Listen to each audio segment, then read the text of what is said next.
Hello guys, আপনারা দেখছেন এখানে 16টা গুটি আছে। ওই সাইডে 8টা, এই সাইডে 8টা। এই 16টা গুটি আমি এক হাতে ফিনিশ করব। তবে প্রত্যেকটা পকেটে আমি 4টা করে গুটি পকেট করব, অর্থাৎ এই পকেটে 4টা, এই পকেটে 4টা, ওই পকেটে 4টা, এই পকেটে 4টা।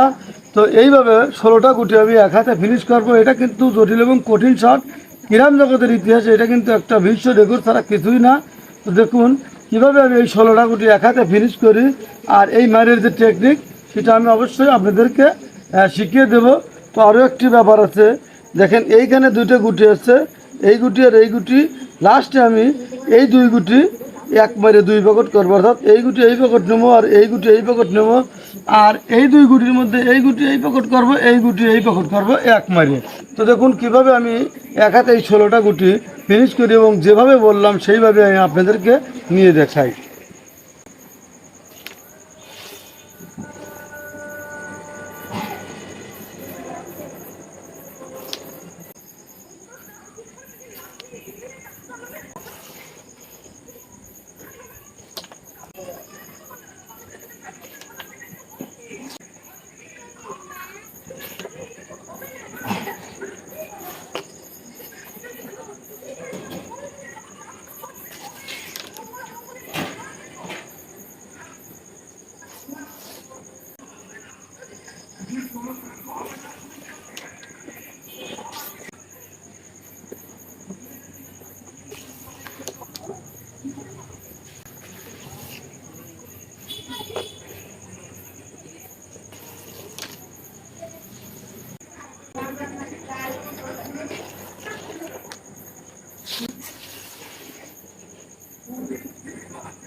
হ্যালো গাইস, আপনারা দেখছেন আমি কিন্তু 16টার মধ্যে অলরেডি 12টা গুটি ফেলে দিয়েছি, আর মাত্র 4টা গুটি আছে।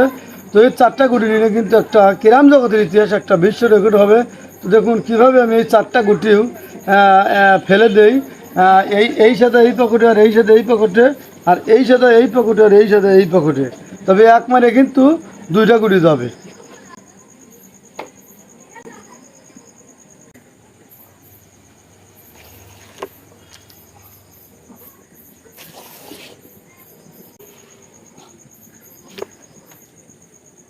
হ্যালো বন্ধুরা, আপনারা দেখুন আমি কিন্তু যেরকম বলেছি ঠিক সেরকমই কিন্তু এক হাতে 16টা গুটি ফিনিশ করলাম। এ পকেটের 4টা, ও পকেটের 4টা, ও পকেটের 4টা, ও পকেটের 4টা। তো এইরকম এখন পর্যন্ত যারা আমার ভিডিও দেখছেন, লাইক করেন, একটা লাইক করুন আর কমেন্ট করুন, আর অবশ্যই শেয়ার করতে ভুলবেন না।